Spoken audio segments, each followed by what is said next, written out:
Hey, it's Thursday, everybody. It's football in Texas, but it's also the red zone here for educators.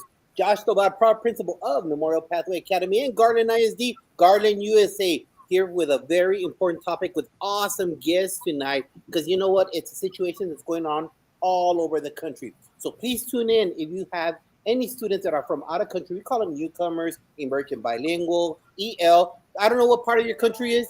It changes so much, the different terms, but you know what? It's about supporting our students that are learning their second language, just like I did. Came from this country, from Ciudad Juarez, Mexico, and had to learn English. I was a product of full immersion, and now things have evolved since the late 70s.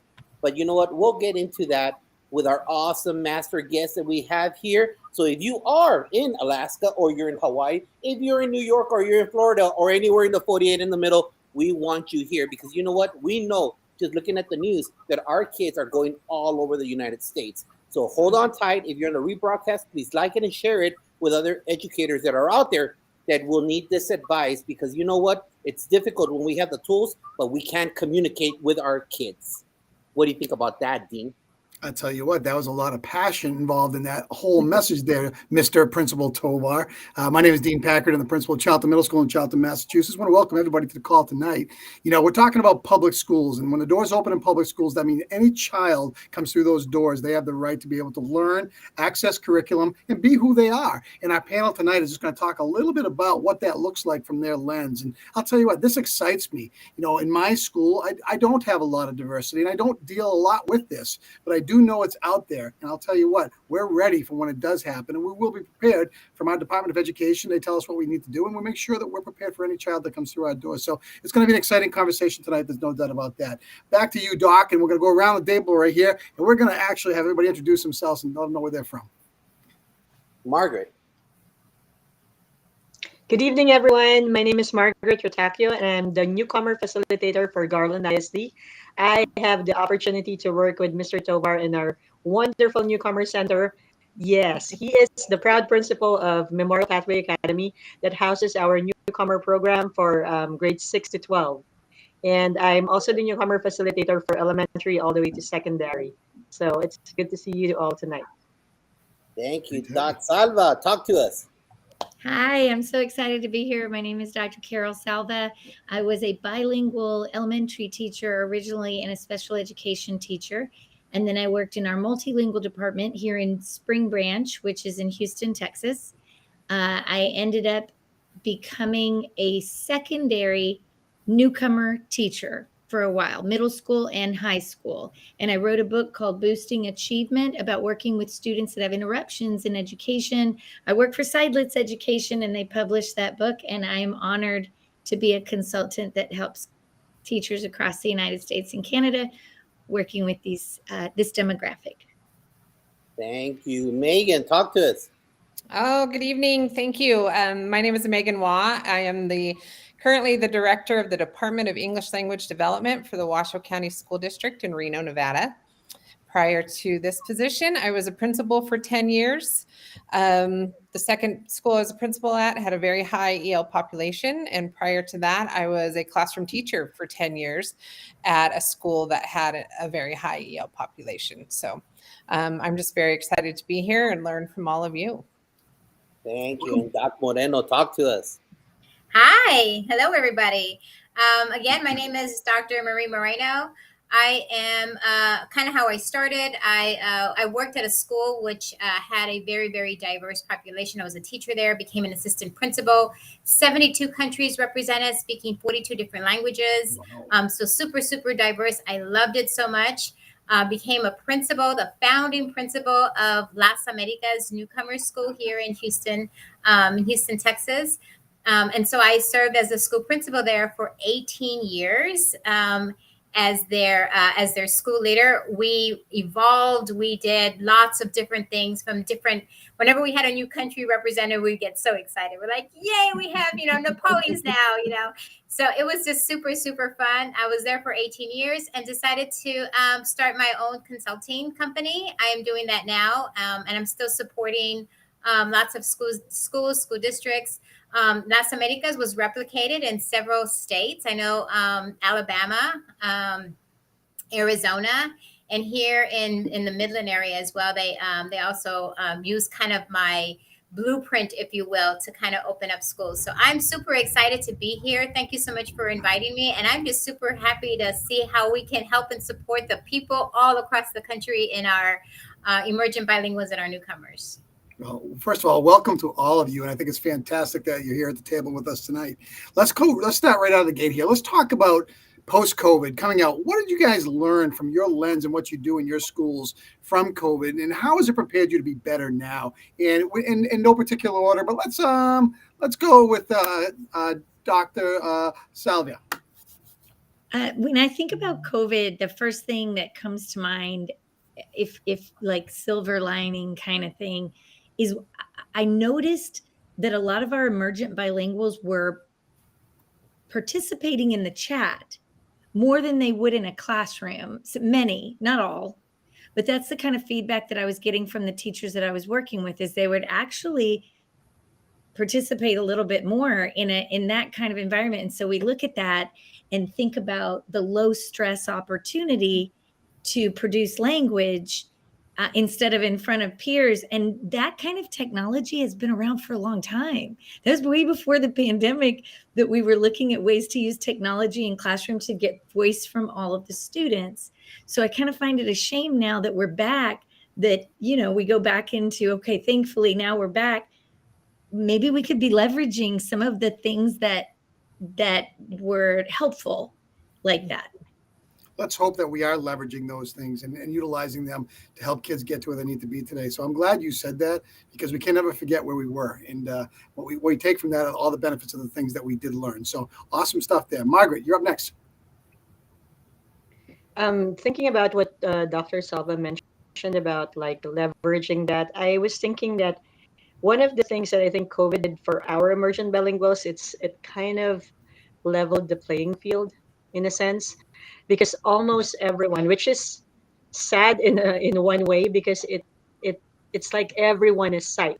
And if you're not familiar with the term SIFE, it's students with interrupted formal education, or they also say SLIFE in nationally, which is students with limited or interrupted formal education. So I think like with Garland, for example, we had a small number during COVID of those students that are coming in. And then right after that, it's like an influx. I was looking at our numbers just a few days ago. And from having just 500 newcomers, around 500 newcomers in Garland, we ended up 647 something last school year. And now it's 807 as of like 2 days ago.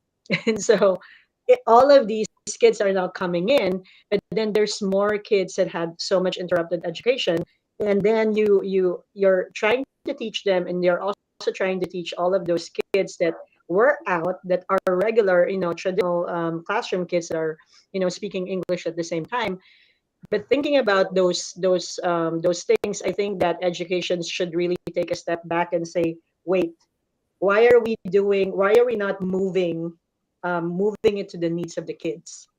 Why are we getting to this certain expectations in terms of testing without really thinking about the quality of education that we have lost with those SIFE kids, with emergent bilinguals, and even with the rest of our student population? Marie. So, COVID really kind of all hit us. I mean, it was just quick, right? We had to learn how to do stuff quick, fast.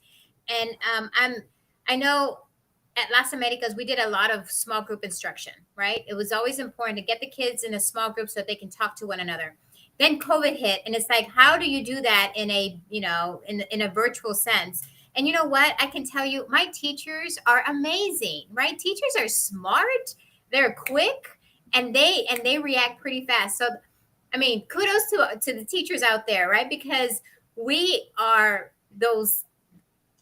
people who seem to kind of look at the problem and then we figure it out, right? I mean, I know our teachers do the best that they can. And so we ended up, so we talked about this virtual thing and how we broke up, how we did small group instruction. So we started using those breakout sessions, and we would break out the kids into these small little sessions and have the teacher go into those classes.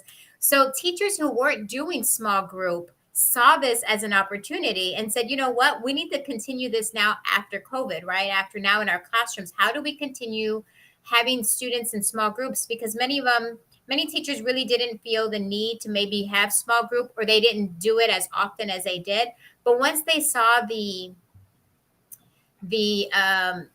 kind of what was happening, the opportunity, how kids were now talking and how they were able to work along one another in a group of 2 or 3 people, right? As opposed to a big class. When you have 30 people in front of you, it goes back to what Carol was talking earlier. You know, it's that lowering that affective filter and making sure that they feel pretty comfortable when they're speaking amongst, you know, a group of students. And when you break that from 30 down to 2 or 3 or 4, kids tend to want to talk a little bit more because they feel more comfortable around. So, I mean, it is truly, COVID really kind of put a dent in all of this. But I mean, I feel I tell people, the more kids interact with one another, the more kids can talk to one another. It's that social interaction. It's that cognitive thinking that goes along with the speaking. It's all of that kind of together. When the teacher is talking and that's all she's doing, and she's doing that all the time, and 80% of the time, you know, it doesn't, kids don't, when do they practice? Because they're not practicing English at home. Mhm. Perfect point. Yep. Megan, sorry you're last on this one, but Hey, that's fine. I got to learn a lot. So I was a COVID principal, or pandemic principal, I guess is what we call it. And, you know, I think a few things, both for the positive and the negative, right? So COVID, I think it brought on an awareness to all of us and showed how adaptable, like Dr. Moreno was saying, that teachers are. You know, it kind of created the sense of innovation and urgency within our staffs that we needed to have for all students. I really resonated with Margaret when she mentioned how it kind of brought everybody to that SIFE level, because no matter your station or culture or whatever, you had interrupted formal education, no matter what. But I think it also brought on the understanding and the need for that direct language instruction that was very hard to do over virtual learning. And then also that socialization that's so important for our emergent bilinguals. They need to be immersed in the language, whether it's a social language or an academic language. You know, we know that they learn that social part first. And for so many of our students who were at home and speaking only their L1 and very rarely, with the exception of maybe a few hours on Zoom, weren't really exposed to English and then the language for the content that they were learning. So, you know, I think that there was both positive and negative, but definitely everyone came out of it with this opportunity for more learning and growth. So now that we've gone through those 2 years, depending on what part of the country you're in, the structure of COVID requirements, obviously it disappeared. There's no more COVID. And so we're back to the traditional, for what traditional is. What are you guys observing? What communications do you have with different colleagues from around the United States? What are they facing? And remember, you might hear out there, those of you on the call, you're going to hear us say EB, EL. I mean, they're the same thing. It depends on what part of the country or what your Department of Education is. So our terms we've been using a lot is emergent bilingual now, as we're transitioning to that term for our students that are learning English. What are you team members seeing from your colleagues around the United States with the obstacles of our kids, how to support our kids in the classroom? Megan. So I think a lot of that, I think the obstacles that we're seeing right now is just the continual stacking of the educators' plates. And I think that it has become such an overwhelming profession with limited support and resource. And I think that's across the nation. I just returned from a conference in Louisville, Kentucky, and it was all, you know, it was the WIDA conference.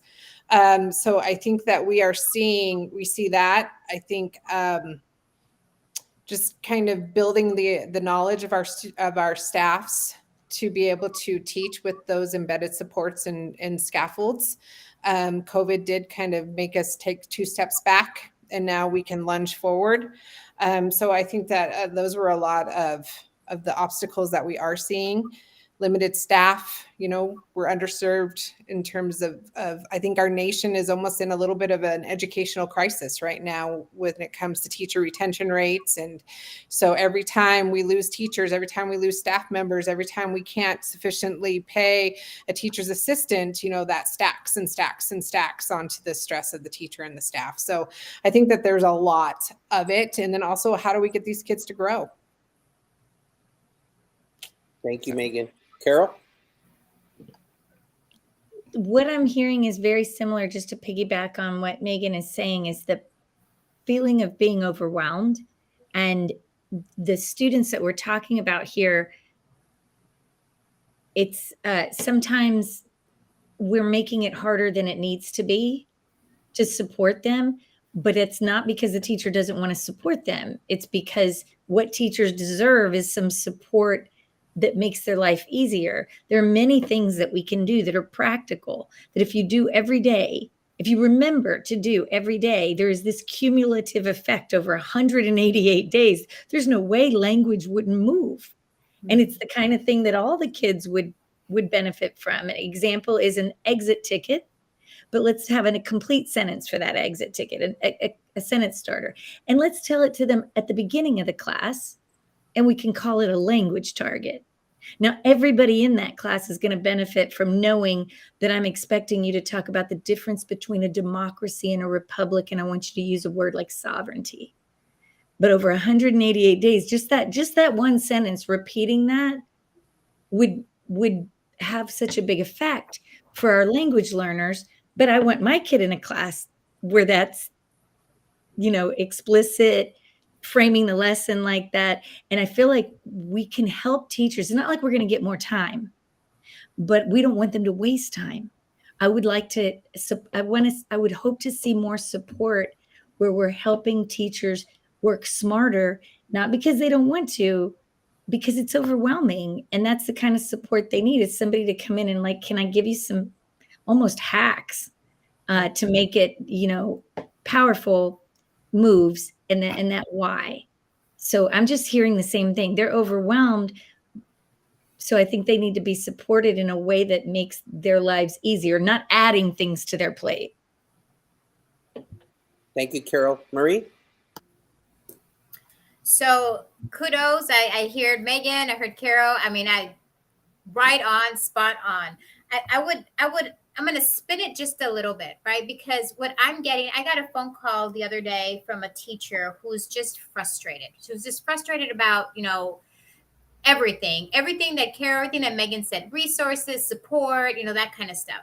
But the other thing that she was mentioning about that I had to just kind of scratch my head and says, you know what, you're absolutely right. And that's the whole social emotional piece.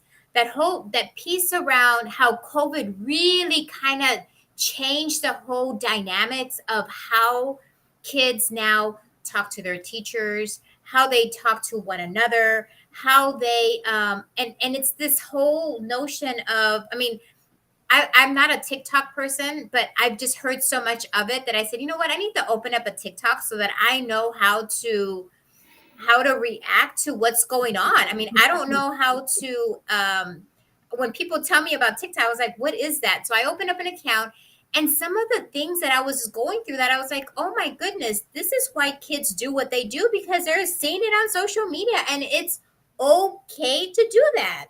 Right. And I'm like, no, it's not okay. So I've been doing a lot of if you follow me on social media, I know Carol kind of sees a lot of the stuff.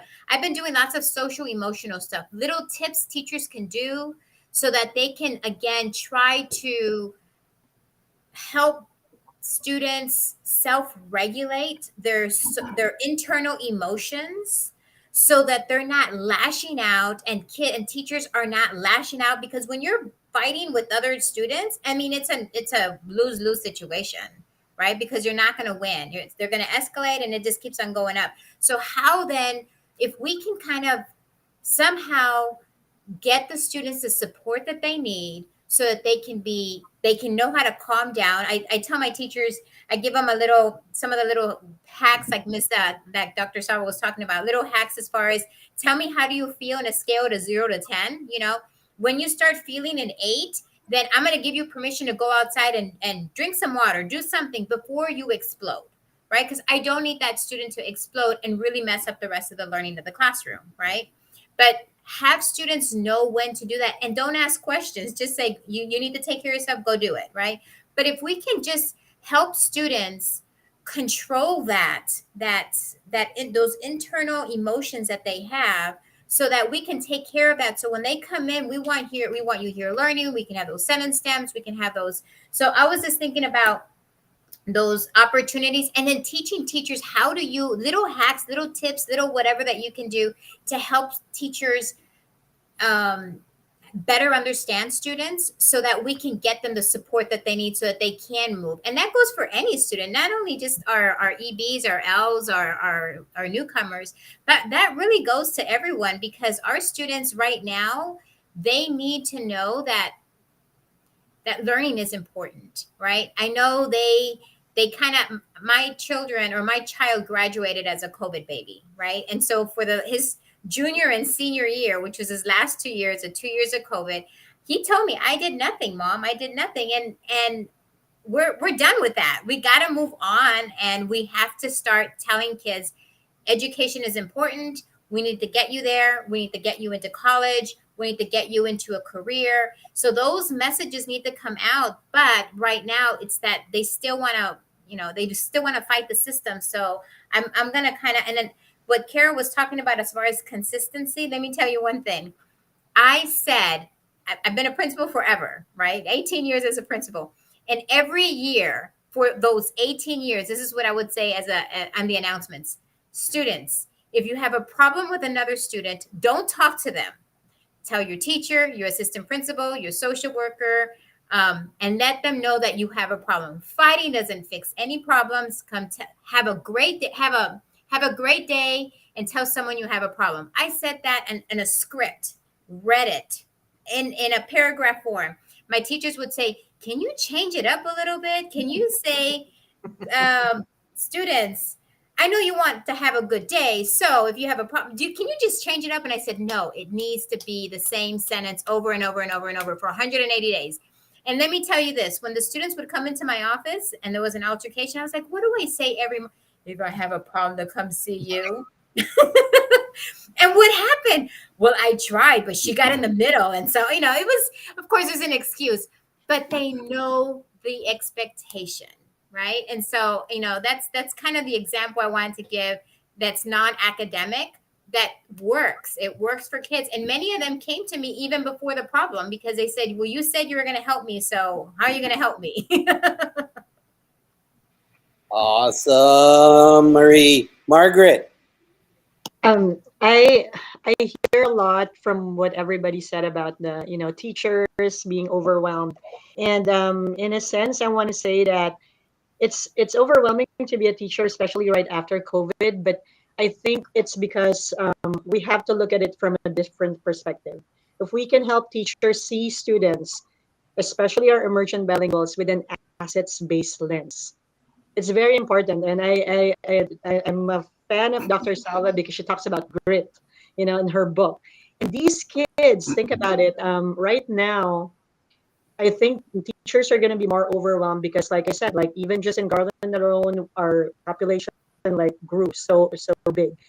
So many of the far flung, more remote places are getting newcomers, are getting students from Afghanistan, getting students from Ukraine. We're getting those kids in Garland, and everyone that never even had a newcomer or an emergent bilingual are probably going to get one.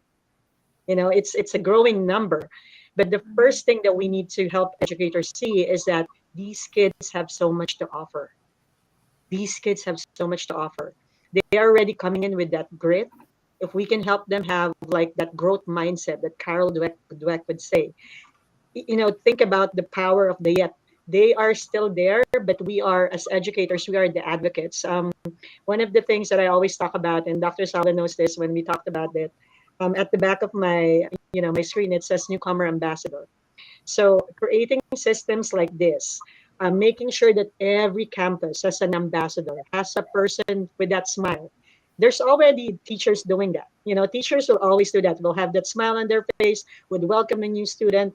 But there's power in a name. To name somebody that, hey, I'm gonna be the advocate. I'm gonna be your person. I'm your go-to person in every campus, and I'm gonna say, don't worry. I'm gonna give you those four. Dr. Moreno mentioned the consistency of words. I always love the four essential messages from Dr. Salva and Dr. Izquierdo's book. You are important. What we are learning is important. You can do it, and we will not give up on you. Ensuring that every student hears that from the very beginning, and knowing that I can do this, because I have this advocate. And the teachers, as you interview, as you intake newcomers, emergent bilinguals, getting to know the kids builds that social emotional support, not just on the kids, but on the teachers themselves. Because how would you build empathy if you don't know those kids? You have to get to know them, know their story, and then from there, as you gather that information, you can create a good and concrete plan for them. And then you become part of their story too.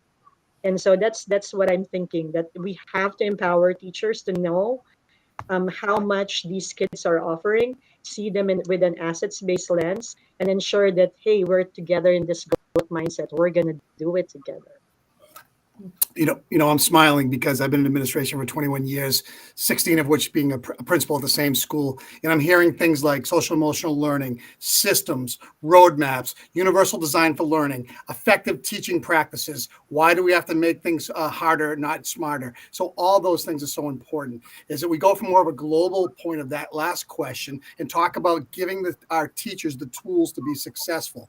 Okay. You talk about universal design. So you can design what you need to do in a systematic way that flows freely for all students, removing barriers of learning, ensuring that they're getting socialization. I heard conversation about teacher voice over student voice. All these things are so important because we want students engaged. This is a simple process. Socialization leads to learning.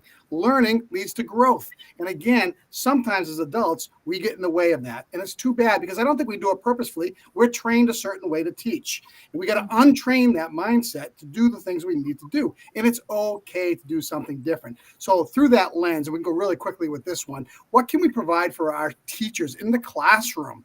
Just a couple of simple little things to do differently to ensure that every student can access the learning.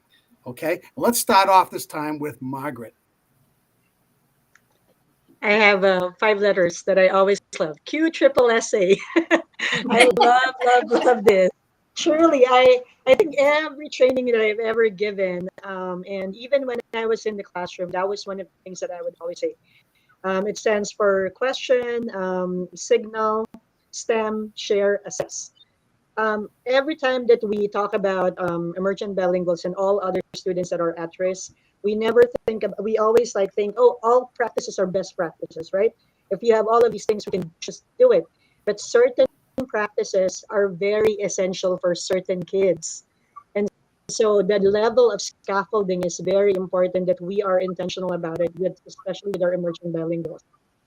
So like this simple thing would go, I ask the question, think about your answer, and then signal if you're ready. And then I'll give you a sentence stem. Put that sentence stem together with the answer in your head that you signaled me about. Share with a partner with your sentence stem. And then when the assessment part comes, you can ask them and say, share your response. Now, how many times have you thought about their answer, written down that answer together with them, and shared it with the partner before they're even asked? Because in the traditional classroom, you would ask, and then your Hermione's in the classroom. I'm a Harry Potter fan, so they would raise their hands, and then they would be the one answering all the time, right? And then you get that student that will need the wait time or will be translating that thing in their head, and they can't speak, and they're like, okay, and then they're looking at everybody. It's hard, but if we are intentional about scaffolding and ensuring that they feel safe, like what Dr. Marin said earlier, lowering that affective filter, making sure that the environment is rich with the print that they need to be able to access that. I want to share that in one of the classrooms that Mr. Over and I walked in last week. We had some of the students like doing something on math, and they were looking at their anchor charts and actually like looking at and saying it. And it was so powerful because they were engaging and initiating their own learning. And these were newcomers, and some of them were sight kids. And and I really love that Mr. Tovar is always giving that high standard in that newcomer school, because now you know that they're initiating it and they're able to do it. But just being intentional as a teacher with some of those little things that you can give them, and that making sure that they will feel safe, I think would make a whole lot of differences. Dr. Skeldo will always say sentences are magical, and they are. Carol, take over. I just want to concur. I want to lift up John Seidlitz because, Margaret, we appreciate Michelle and I both, Dr. Skerdo and I both do use those 4 messages, but we got them from him, from Sheltered Instruction in Texas, and QSSSA also from him. It's in our books, but we're taking it from Seidlitz. I want to piggyback on what you're saying, because that structure of the conversation, QSSSA, so many teachers love it, because a lot of content teachers see it about learning. Like, if I do this structure at least once in class, they're actually going to talk about what I want them to talk about. And it solves for a lot of the reasons that the average child might not be the one raising their hand. And we know we get a boost in learning across the board when students actually talk about what we want them to talk about. So it's a fantastic structure, but I want to talk about us to think about when we're talking to teachers that, okay, there's relevancy for STAR scores, for standardized test scores, but it also gives the whole class the message that your voice is important. I'm going to give you an opportunity to have a moment to have your own answer before someone just says something. I'm going to give you a moment to use the academic language, and I can call on anybody randomly. I don't mind whose answer you take after you turn and talk, because everybody's voice is important and we're all here working together. So it's even kind of an SEL messaging. And my newcomer, what I would have to keep in mind is sometimes that can look like an inability. It's just very at surface level, looks like they can't. And we need to really think about differently. Students, language is not a disability. It's not an ability thing at all. It's how many opportunities are you taking to understand in a low stress way to get what you can from listening and maybe practicing. If you did one of those structured conversations every day for 180 days, we're just going to see that student move faster in language and content. So I just feel like it's an opportunity issue. It always is an opportunity issue. And if we look at the long game and what we're doing for all students, like Dean's saying, it makes sense. Megan.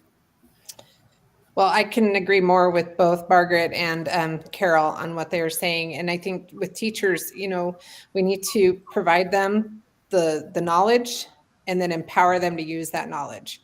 They need to know that these simple scaffolds and strategies that we use when we're looking at the 4 domains of language, and just providing them those little low-hanging fruits that they can use and empower them to constantly use them and embed them within their lessons.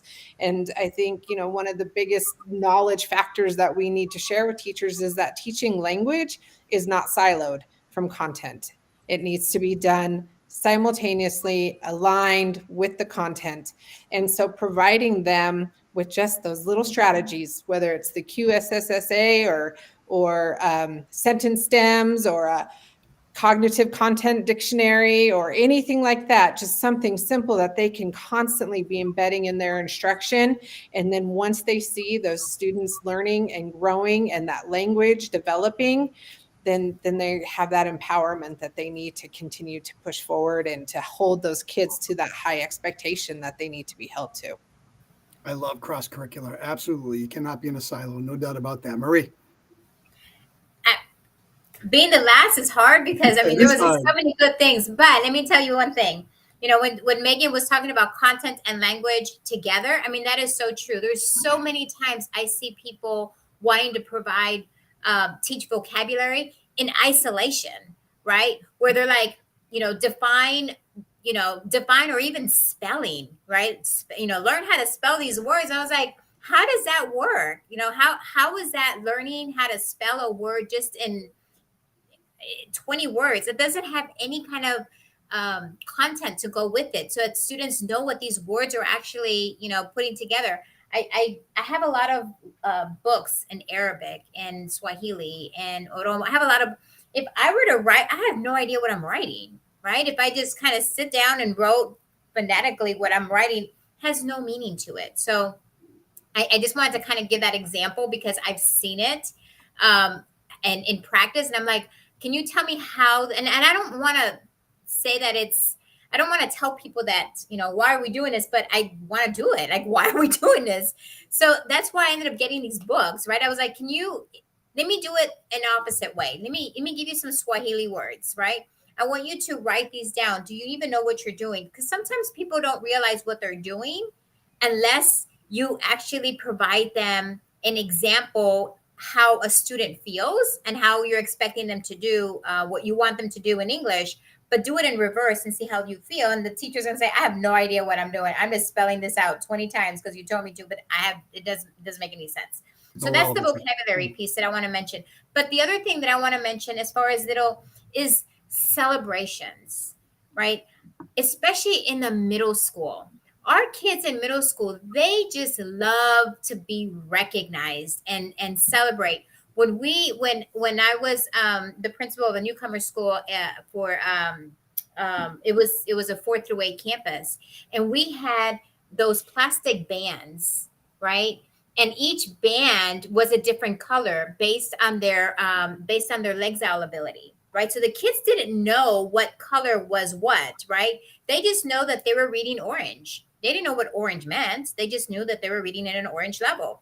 And the kids would say, I would tell the kids, what color are you trying to get to? He goes, I'm trying to get the purple, miss. I'm trying to get the purple. I was like, yay, you're getting the purple.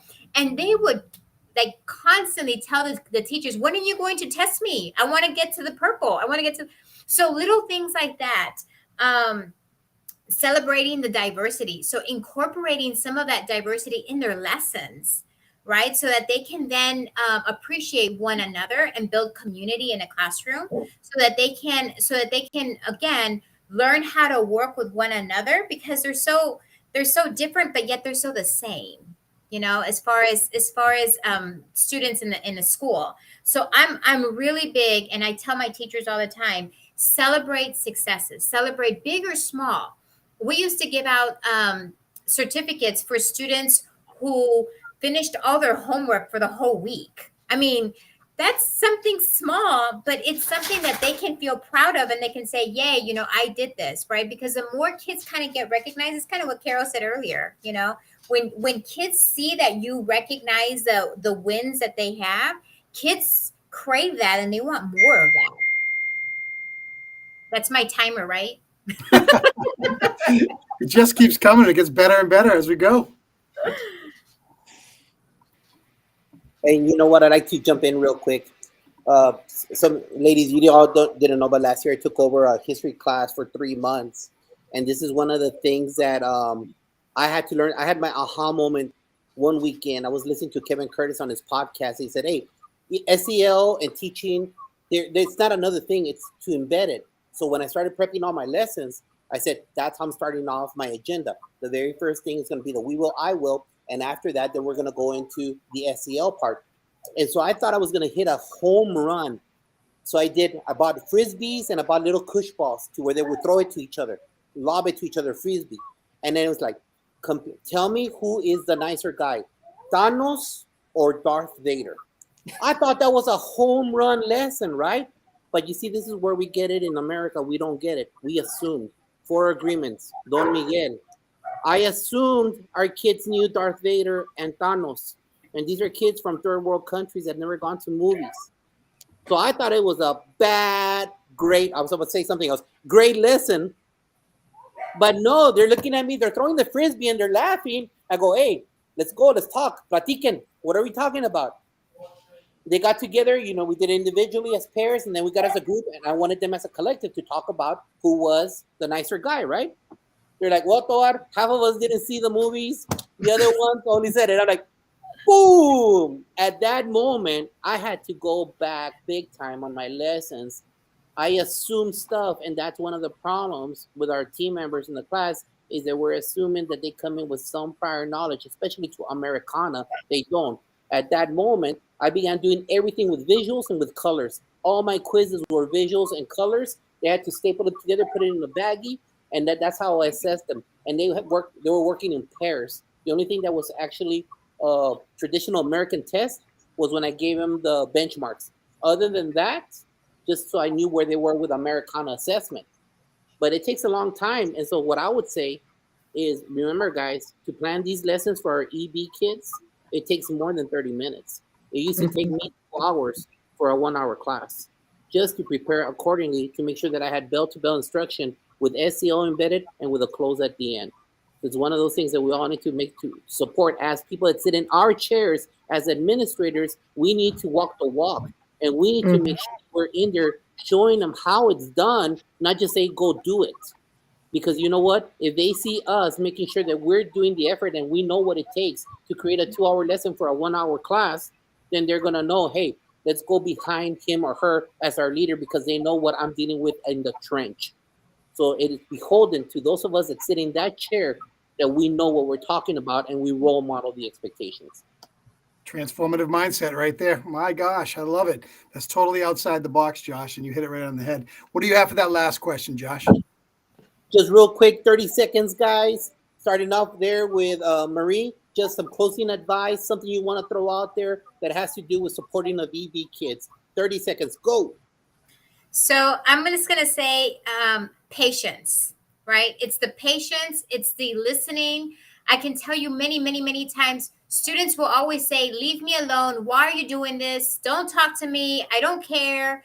And I can't tell you how many times I tell teachers, don't give up on them. Just don't give up on our on our students because they're used to, I promise you, they used to people saying, well, fine, then, you're going to learn the hard way and you'll learn. And we can't give up on them that way, right? When students see that we're not giving up, and I'll come back the next day and say, you know what? I know you were having a bad day. You know what? Let me try today. You're going to crack that kid is how I see it, right? It's just going to take time. So take time, be patient. They're resilient kids. I know they resist a lot, but just be patient with them and they'll come around. You just got to give them some time. Creating a learning community. I just want to slide that in there. The puzzle's on all the same pieces. You got to make it happen. Sorry. Go, Josh. Margaret. I would say that empathy is very important, especially with these kids that are coming from different parts of the world. And the only way that we can build empathy is if we actually try to listen. Let's listen to these kids. Have patience. Treat them with kindness because you don't know where, in the same sense that all of our kids have something that they're dealing with at home. But think about all of these kids that have traveled, that have been uprooted from where they're coming from. It's important that we have that first smile because they are here now in the land of opportunity. I am speaking as an immigrant myself. I feel like this is the land that is going to has given me the real view of what equitable means. And so just seeing those kids from the girls that we have that have never been in school, but now they can be in school. It's so important to know and understand. And I would like to end with this my favorite quote from The God of Small Things. It's a book by Arundhati Roy. And it goes, perhaps it's true that things can change in a day, that a few dozen hours can change the outcome of whole lifetimes. That's what we do as teachers every single day. We don't know how those few hours that we have spent just listening to them and just giving them that empathy would change the outcome of their lifetimes. So that's it. Thank you. Powerful. Powerful. Thank you, Margaret. Megan. Always remember the why, and the why are our students. And whether our students are native to the United States or not, they're our future. And I think we always need to remember that, and that every single day we go to work and they are the why. Carol. There's so many great things shared. So I would add to make sure you recognize the positive impact you're having on a human. We are our own worst critics. We think we're not doing enough. And this kind of thing that these guys are talking about are going to have a big impact on their ability to learn. And so I would, if I could offer you a teacher out there, something you could do, I would say challenge yourself to hold them in high regard. I'm talking about our kids who've never been in school before. We need to honor their bravery. We need to realize this is not a cognitive issue. They've learned a lot of things. They can learn how to read and write. They can learn how to speak English. We're watching them do it. We're watching them catch up and pass up kids born here. But it has to do with how they feel in that learning environment. So I know it might look like there's an issue. Patience, like Margaret said, kindness are what the research is showing have these kids not dropping out. And then your regular tutorials, your regular summer school are going to eventually be the answer for them. We just need to be patient and help them come along. They should learn quickly. And you're the answer. You're the hope. And you've already got the tools. So I would just challenge you to realize the great impact that you're having and just challenge yourself to hold them in high regard. Make sure you set them up for wins in front of the other students. It can be one of the most powerful things that you could do. Hey, you know what? And I like just to add this, Dean. If you're somewhere that you don't have any kids from Afghanistan, from Ukraine, from El Salvador, reach out to experts. Because when you talk to me slowly and louder, I don't learn English better. You insult me. So if you're doing that to our kids that are from another country, that don't help us. And number two, don't put us in special ed. We're not in special ed. Stop doing that to our kids. Can I give one? Just because you don't know how to deal with us, that means you reach out to experts to come to your district and help you deal with that one kid or 100 kids. And that's the story I'm sticking to. It's so important to the experts are here. Every one of us are on social media. You can get this show. The PD is available in chunks. So if you can bring somebody to your district, absolutely use your funds that way. But these kinds of shows and self-directing our learning on social media together like this is a big part of the answer. And so I just want to thank you guys for doing this show and having us on. All of us are on Twitter. All of us are available to ask questions of. We're all over there. Facebook, all of it. And I'm going to say, create a sense of belonging for every child that comes into your school. It doesn't matter who they are, where they're from, what they're all about. When they have that sense of belonging, your school becomes that school. And that's only done through every person, from bus drivers, cafeteria workers, custodians, teachers, assistant principals, support staff, nurses. It doesn't matter. We all have a role. And our role is to make kids feel good about who they are. The learning will take place after that. Ladies, thank you so much. Outstanding conversation. I'm walking away with a lot of tools. Dr. Tovar, Principal Tovar, Grandmaster Tovar, take us home. Hey, everybody, thank you. And you know what, Dean? It's football night in Texas, so that means that we scored a touchdown. Every night's football in Texas, crying out loud. No other sports exist down there. And don't forget that this Sunday on the flagship show at 7 p.m., we've got a great guest, the Boss Educator. The Boss Educator, who is that? Well, you got to tune in. Is that Springsteen? No, not that, boss. That's New Jersey. You're killing me, man. That's New Jersey. Sorry, you New England people. You like that stuff. No. You have to reach out to AJ. He'll get him. The Boss Educator, 7 p.m. Eastern this Sunday. Join us. Be there or be square. Thank you for joining in the touchdown. Hey, guys. Have a great night, everybody. Cass, stay on for one moment. Bye. Take care of those kids like they're your own. Have a great night. Thanks for being with us.